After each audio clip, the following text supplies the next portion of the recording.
şerî, Dengê tifing û bombe, Hawara mêrxasan bilind beyro, Meydana Cengê dibe,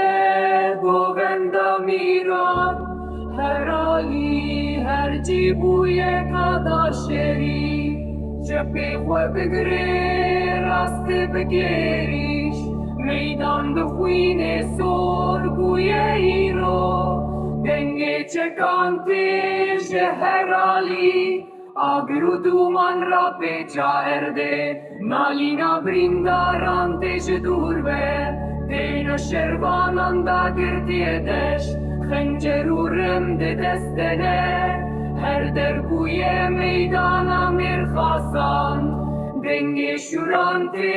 ji her alî, Agirê cengê gur bûye îro, dijmin li pêş me sekîniye, em ê îro serfiraz bibin. Hever cengê gur bûye îro, dijmin li pêş me sekîniye, em ê îro serfiraz bibin, em ê îro serfiraz bibin.